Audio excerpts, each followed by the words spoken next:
There are moments in life when the smallest decision ends up defining everything that follows.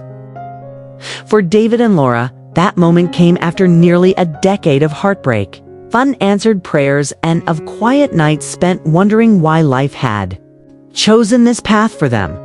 They had dreamed of a family since the day they exchanged vows. A house filled with laughter, toys scattered on the floor. Birthdays with balloons and candles, these were not grand ambitions, just simple dreams. But sometimes the simplest dreams are the hardest to reach. Doctor's appointments had become routine. The hopeful wait for results often ended in tears. They tried everything, treatments, procedures, and more prayers than they could count. Yet every negative test, every failed attempt left them more hollow than before. Friends who once shared their struggles had moved on, posting pictures of smiling children and family vacations. Meanwhile, David and Laura found themselves stuck in the same cycle of hope and despair. It was during one particularly silent evening, when Laura sat alone on the porch staring at the stars, that the question first came to her mind: what if we chose a different path? Adoption had always been something whispered about, never seriously considered. It felt too uncertain, too foreign, too frightening. Would they ever be able to love a child not born of their own blood? Would a child ever truly love them back? Yet, sometimes love doesn't follow the rules we try to place on it. Sometimes it finds us in unexpected ways. This is the story of how David and Laura chose adoption, what seemed at the time to be a small, hesitant decision. But that choice would open the door to a kind of love they had never imagined possible. A love that would not only fill the empty rooms of their home, but would also give their lives a new meaning. And in time, the very child they once feared might not accept them would become their greatest strength, their anchor, their proof that family is not defined by blood alone, but by the choices we make and the love we give. Before the thought of adoption ever surfaced, David and Laura's marriage had already endured more storms than they could have imagined. They had met in college, the kind of couple that friends described as meant to be. Both shared the same values, the same sense of humor, and the same dream: to build a family together. For years, that dream fueled their plans. They bought a modest two-story home in a quiet neighborhood, one with a fenced backyard that seemed to wait patiently for the laughter of children. But as the years stretched on, that laughter never came. At first, they believed it was just a matter of time. "We're young," Laura would say, smiling bravely through her disappointment each month. But as months became years, the optimism faded. They visited doctor after doctor, undergoing endless tests and procedures. Each time they left the clinic, they carried a mixture of hope and fear, hope that this time might be different, fear that it would not. Their home slowly changed. What was once a place of warmth and anticipation became quieter, heavier. A spare bedroom upstairs had been painted a soft yellow when they first moved in, reserved for the nursery they believed was inevitable. The walls remained bare, the crib they once shopped for never purchased.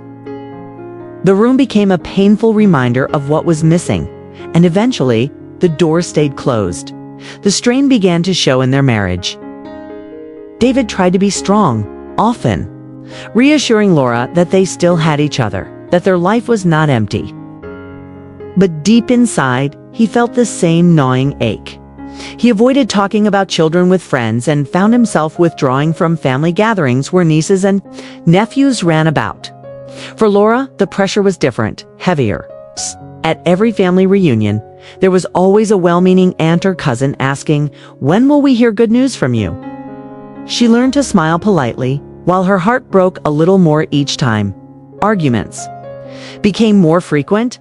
Sometimes it was about the treatments, whether to try again, whether to spend more money they didn't really have. Other times, it was about nothing at all. The dishes, the laundry, the way David had stayed late at work again. But beneath every argument was the same unspoken wound. They were a family missing its center. Laura, in particular, wrestled with feelings of inadequacy. Late at night, when David had fallen asleep, she would lie awake and wonder if she was enough. Was she failing him? Was she failing the life they had promised each other? On some nights, she even considered telling him to find someone else, someone who could give him the children he deserved. David, meanwhile, carried his own silent burden. He hated seeing Laura blame herself, hated the way her once bright smile had dimmed. He wanted to fix it, to fix everything. But no matter how hard he tried, this was one problem love alone could not solve. It was during one particularly painful evening, after receiving yet another call from their doctor with discouraging news, that the conversation turned. They sat in the living room, the silence between them louder than any argument. Laura finally whispered, her voice trembling, "David, what if this isn't meant to be? What if we stop trying?" David looked at her, stunned. The thought of giving up had crossed his mind before, but hearing it spoken aloud made it real. He reached for her hand. "Then what? What do we do?" Laura hesitated, tears welling in her eyes. Maybe there's another way to become parents. Maybe we don't have to keep hurting ourselves like this." She didn't say the word adoption that night. It was too heavy, too fragile to be spoken just yet. But the seed had been planted, a quiet thought lingering in the corners of their hearts. Neither of them knew then how much that seed would grow, or how completely it would change the course of their lives. The idea lingered quietly for weeks before either of them dared to say it aloud. Adoption. The word carried both hope and fear, wrapped together in something they couldn't yet define. They began researching late at night, sitting side by side at the dining table with their laptops open, scrolling through websites about agencies, requirements, and endless legal documents. Every page seemed to ask more questions than it answered. "Do you think we could really do this?" Laura asked one evening, her voice uncertain. David leaned back in his chair, rubbing his forehead. "I don't know," he admitted. "But maybe it's worth finding out." Eventually, after weeks of hesitation, they scheduled a visit to a local orphanage. The morning of their appointment, Laura barely touched her breakfast. David tried to appear calm, but the way he tapped his foot against the floor betrayed his nerves. As they drove, the silence in the car was heavy. It wasn't that they had nothing to say. It was that the weight of what they were about to face left no room for small talk. When they arrived, they were greeted by a woman named Mrs. Harris, the director of the orphanage. She was warm with kind eyes that seemed to understand everything they were feeling without them having to say a word. "You're nervous," she said gently, leading them down a long hallway. "That's normal. Every couple who walks through these doors feels the same way. But just remember, you're not here to find the perfect child. You're here to find your child." Her words lingered in Laura's heart.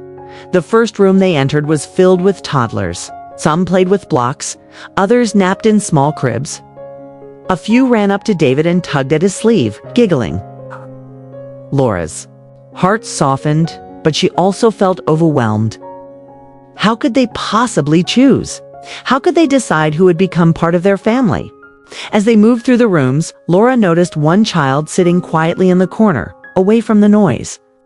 A little boy, no older than 2, with dark hair that curled slightly at the edges and wide, solemn eyes. He wasn't playing with the others. Instead, he held a worn stuffed bear tightly against his chest, as though it were his only anchor in the world. Laura stopped, unable to move forward. Something about him tugged at her heart in a way she couldn't explain. She crouched down, careful not to startle him. "Hi there," she whispered softly. The boy looked up, his eyes meeting hers. For a moment, it felt as if the entire room faded. Away, those eyes, deep, searching, almost too old for his young face, held her in place. Tentatively, he extended his tiny hand and placed it on hers. It was a simple gesture, but Laura felt tears well in her eyes. David, who had been watching quietly from behind, stepped closer. "What's his name?" he asked. Mrs. Harris glanced at her clipboard. "That's Samuel. He came to us when he was just a baby. His mother couldn't care for him, and he's been here ever since." Laura swallowed hard. Samuel. The name felt both strange and familiar, as though it had been waiting for her all along. Samuel didn't smile. But he didn't pull away either. He simply held on to Laura's hand with a quiet determination, as if saying without words, "Don't leave me." The rest of the visit passed in a blur. They met other children, listened to stories, and asked countless questions. But no matter where they went, Laura's mind kept returning to Samuel's solemn gaze, the weight of his small hand on hers. On the drive home, David finally broke the silence. "I saw the way you looked at him," he said gently. Laura turned her head toward the window, blinking back tears. "I don't know why, but it felt different. Like he was meant to be ours." David nodded slowly. He had felt it too, the unexplainable pull, the quiet certainty. That night, neither of them could sleep. They lay awake, replaying the moment in their minds. They didn't say it out loud, not yet, but in their hearts they both knew. The decision had already been made. Falling in love with Samuel had been effortless. The harder part came after the long, complicated process of turning that love into a legal reality the next week. David and Laura returned to the orphanage, this time armed with questions, forms, and nervous anticipation. Mrs. Harris guided them through the process with patience, explaining that adoption was not just a matter of emotion, but also of endurance. There would be interviews, background checks, financial disclosures, home studies, and months of waiting. Laura clutched the thick packet of paperwork in her hands, feeling the weight of every page. "It feels like they're asking us to prove that we deserve to love him," she whispered to David as they left. David squeezed her hand. "Then we'll prove it." The following months tested them in ways they hadn't expected. Their lives became a constant cycle of filling out forms, gathering documents, attending parenting classes, and preparing their home for inspections. Social workers visited unannounced, checking that the house was safe, that the yellow room upstairs was suitable for a child, that their marriage was stable enough to endure the challenges ahead. Each meeting left Laura anxious. What if they think we're not good enough? What if they give him to someone else? David always tried to reassure her, but he had his own fears. Every question from the social workers seemed to peel back layers of their private lives. They asked about finances, arguments, childhood traumas, everything. At times, it felt invasive, even humiliating. But whenever doubts crept in, all David had to do was remember Samuel's small hand resting in Laura's. And his resolve hardened. Their family's reactions added another layer of difficulty. Laura's parents were supportive, though worried, about the challenges. But David's mother was less understanding. Adoption. She repeated when they told her over dinner one evening, "Why would you raise another woman's child? He's not your blood." The words cut deeper than David had expected. "Mom," he said firmly, "family is more than blood," but his mother shook her head. "It won't be the same. What if he grows up and resents you? What if he goes looking for his real parents and leaves you behind?"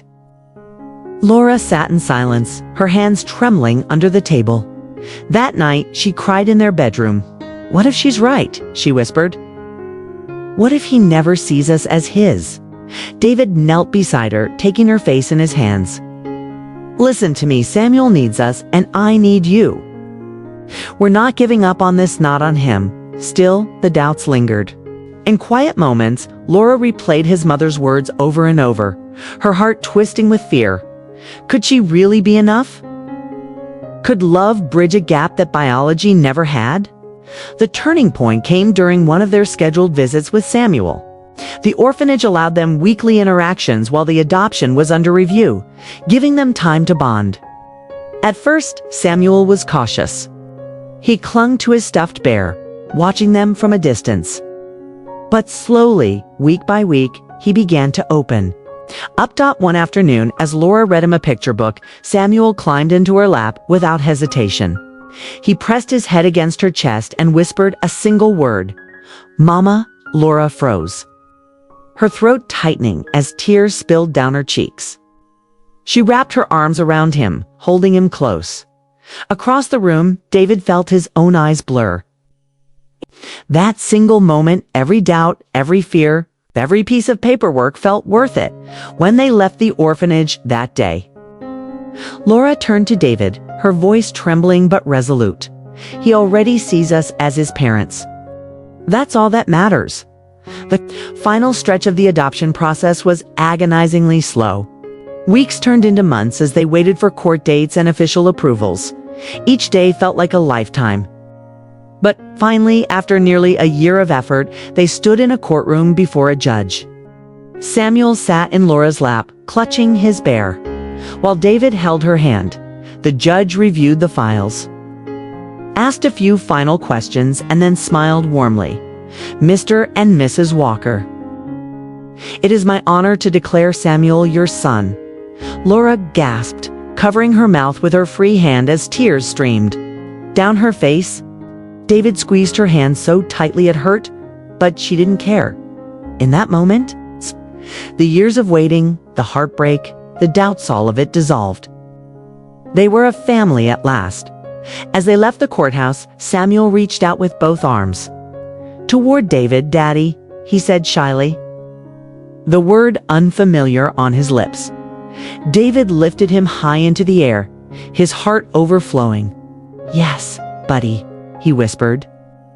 "Daddy's here, and I'm never letting go." Bringing Samuel home for the first time was both exhilarating and terrifying. The yellow room upstairs, once a silent reminder of heartbreak, had been transformed into a warm sanctuary.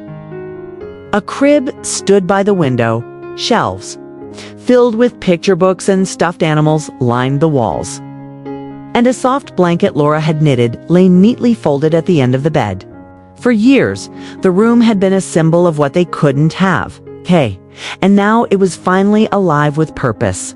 Samuel clung to Laura's shoulder as they stepped inside, his eyes wide as he took in the unfamiliar surroundings. He didn't cry, but his little hands gripped tightly, so afraid that this new world might vanish at any moment. "It's okay, sweetheart," Laura whispered, kissing the top of his head. "This is home now." The early days were not easy. Samuel had lived in the orphanage his entire short life, surrounded by other children, cared for by rotating staff. The quiet of the Walkers' home unsettled him at first. He woke often during the night, crying out in fear. Some nights he refused to eat. Other nights he would only fall asleep clutching his bear so tightly that his small knuckles turned white. Laura and David took turns rocking him, whispering lullabies into the dark. There were nights when exhaustion pushed them to the edge, when Samuel's tears seemed endless and their own patience wore thin. But no matter how tired they were, they never left his side. They had promised themselves and him that he would never again feel alone. One of the first breakthroughs came on a rainy afternoon a few weeks later.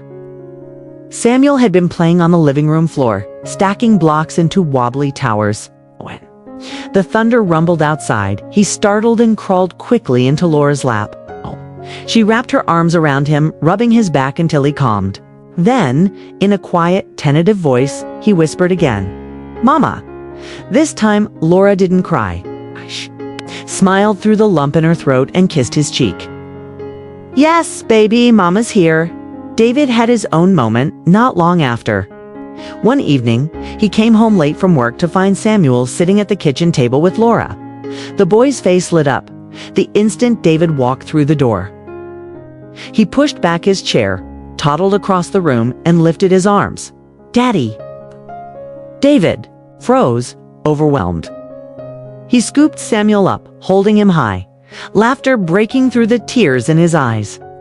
For so long he had feared he might never hear that word spoken to him. Now it was real. The challenges didn't vanish overnight. Samuel sometimes had nightmares that jolted him awake, screaming until Laura or David rushed in to comfort him. He had days when he refused to let go of his bear or clung to Laura so tightly she could barely move. There were moments when the insecurity of his young life surfaced in sudden tantrums or unexplained tears. But alongside those struggles came moments of pure joy. The first time Samuel laughed so hard his belly shook, David and Laura looked at each other, astonished by the sound that filled their home. The first time he drew a picture at preschool and proudly presented it to them 3 stick figures. Holding hands beneath a bright sun, Laura pinned it to the refrigerator and stared at it for hours. Holidays, once painful reminders of what they lacked, became celebrations filled with warmth. At Christmas, Samuel toddled around in pajamas decorated with reindeer, tearing open presents with squeals of delight. On his birthday, Laura baked a cake shaped like a bear, and David filmed. Every second of Samuel blowing out the candles, his cheeks puffed with determination. Little by little, the house changed. The walls echoed with laughter, the yellow room filled with toys and books. And the quiet evenings that once felt suffocating became cherished routines of bedtime stories and whispered goodnights. Most importantly, Samuel began to trust. He reached for David's hand without hesitation, curled into Laura's arms when he was tired, and looked to them both with the certainty only a child who feels safe can have.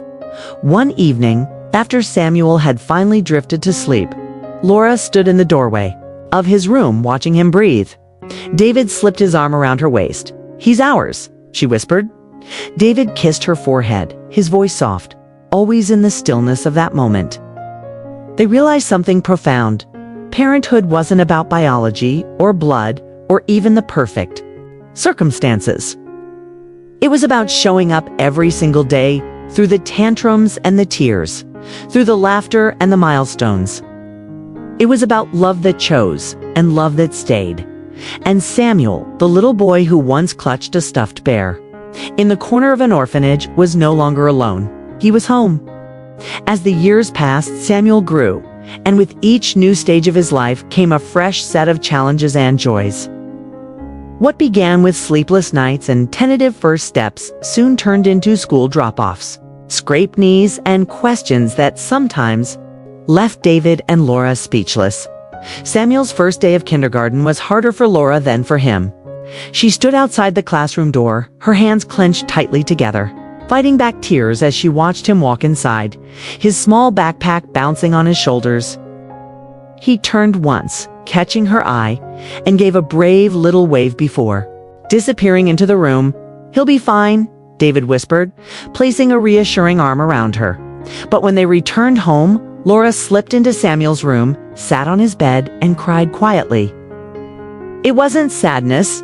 It was the overwhelming realization that their baby was growing up.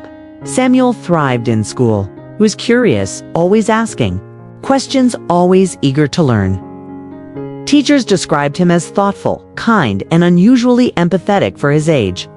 When a classmate fell and scraped her knee, Samuel was the first to sit beside her, offering comfort. When another student forgot his lunch, Samuel split his sandwich in half without being asked. But not every moment was easy. Children can be cruel without meaning to be. And Samuel soon faced questions that pierced deeper than scraped knees ever could. "Why don't you look like your parents?" a boy asked him one afternoon on the playground. Samuel, only 7 at the time, shrugged. "I'm adopted," the boy frowned. "So they're not your real mom and dad?" That night, Samuel sat quietly at the dinner table, pushing his food around his plate. Laura noticed immediately. "What's wrong, honey?" He hesitated before whispering, "Am I your real son?" The question shattered Laura's heart. She reached across the table, taking his small hands in hers. "Samuel, you are our son. You always will be." Being a family isn't about blood, it's about love. And there is nothing more real than that. David leaned forward, his voice steady. "Don't let anyone make you think otherwise. You're ours, forever." Samuel nodded slowly, the words sinking in, though his young mind still wrestled with them. Over the years, the question would return in different forms. But each time, David and Laura answered with patience, honesty, and unwavering love. By the time Samuel entered middle school, he had found his stride. He excelled in academics, surprising even himself with a natural gift for science. He spent hours building little experiments in the garage, turning old soda bottles into rockets, and asking his parents to watch as they soared into the air. David became his assistant, holding flashlights during late-night projects while Laura cheered from the sidelines. "One day, you're going to change the world," she told him after one particularly successful experiment. Samuel blushed, but smiled, confidence blooming under their encouragement.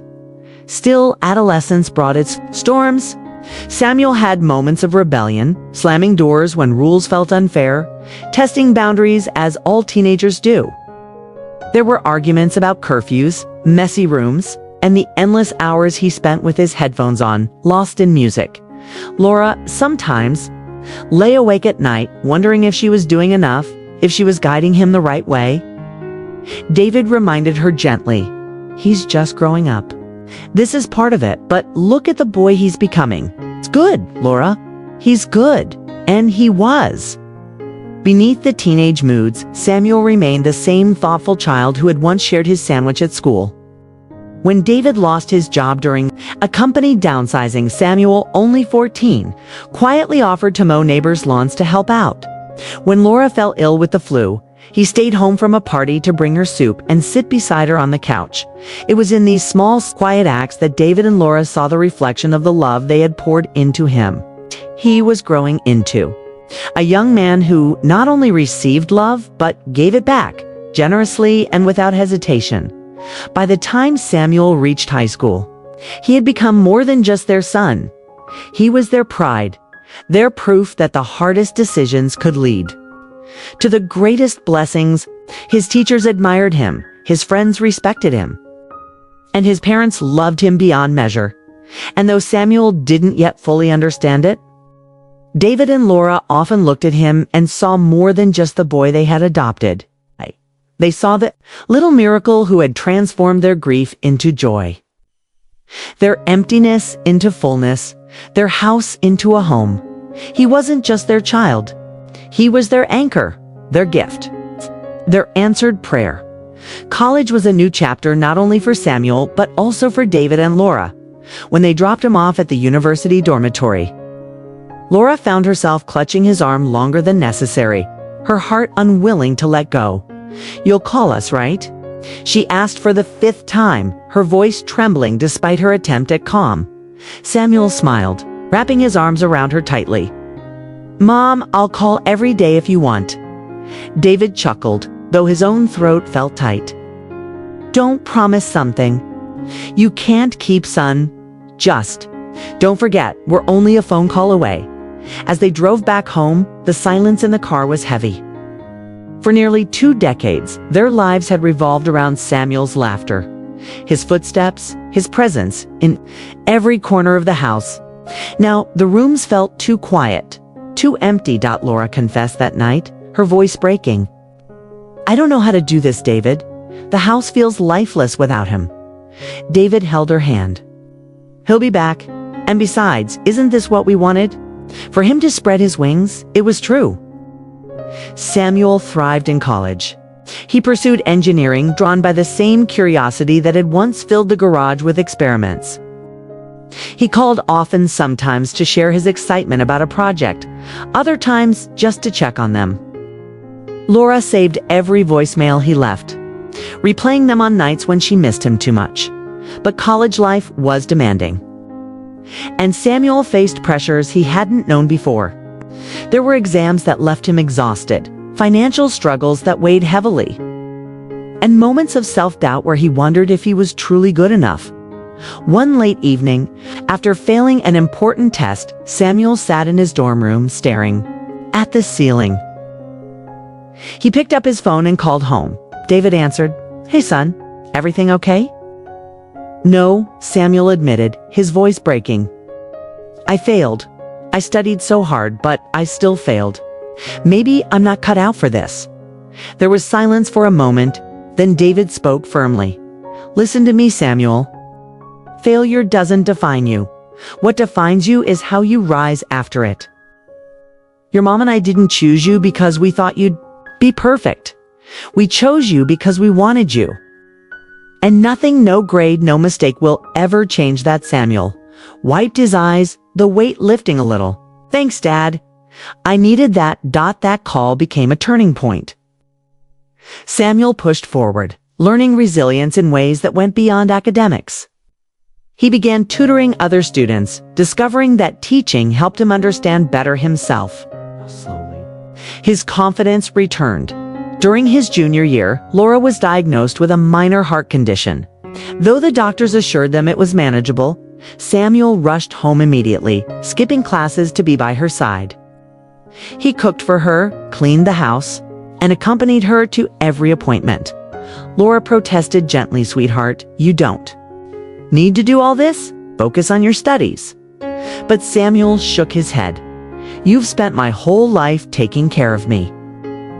Now it's my turn."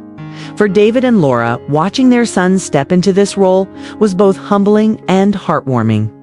The boy they had once carried in their arms was now carrying them, not with physical strength but with presence, love, and devotion. By the time Samuel graduated, walking across the stage in his cap and gown, David and Laura sat in the audience, their eyes brimming with tears. They cheered louder than anyone when his name was called, their hands clasped tightly together. After the ceremony, Samuel found them in the crowd. Laura hugged him fiercely, whispering, "I've never been so proud." David, his voice thick with emotion, added, "You're everything we could have hoped for and more." Samuel smiled, looking at them both. "I wouldn't be here without you. Everything I am is because of you." And in that moment, the years of waiting, the nights of doubt, the countless prayers, they all came full circle. Samuel wasn't just their son, it'd become their strength, their reassurance that love truly had the power to change lives. Years later, Samuel had built a life of his own. He was no longer the little boy with wide eyes asking endless questions. He was a man with responsibilities, dreams, and the quiet strength his parents had nurtured in him. Yet no matter how far he traveled, no matter how busy life became, he always carried David and Laura at the center of his world. Every holiday, he came home without fail. He cooked with Laura in the kitchen, laughing at her insistence on tasting the soup 3 times before declaring it ready. He sat with David on the porch, discussing everything from the latest sports game to the deeper questions of life. One autumn evening, after dinner, Samuel surprised them with an announcement. "I've been offered a position overseas. It's a big opportunity. But before I make a decision, I needed to ask, what do you think?" Laura's heart sank at the thought of him leaving, but she smiled bravely. "Samuel, you don't need our permission. Your life is yours to live. We'll always support you." David nodded. "We raised you so you could fly, son. Don't hold back because of us." Samuel single quotes, his eyes softened. "You both gave me everything. I wouldn't be who I am without you.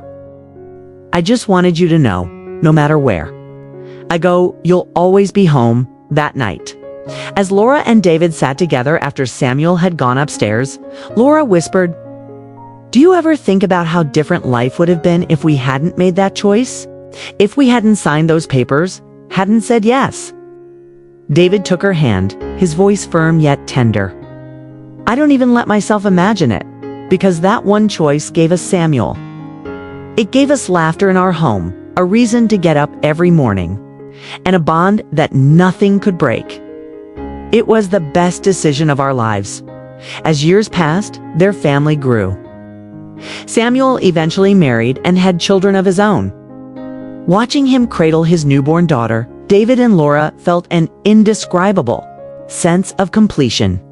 The cycle of love had continued, and it all traced back to a moment in a quiet adoption office.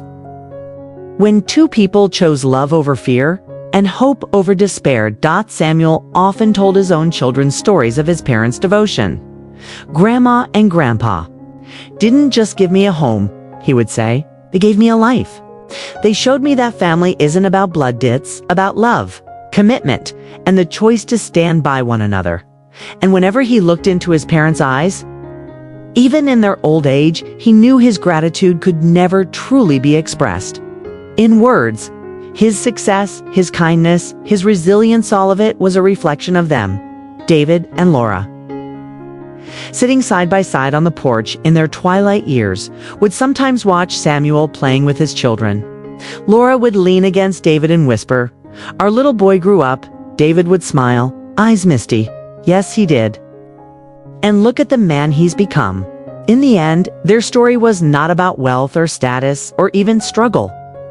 It was about a choice, a seemingly small decision that changed everything. By choosing to open their hearts, they discovered a love that transcended biology and circumstance.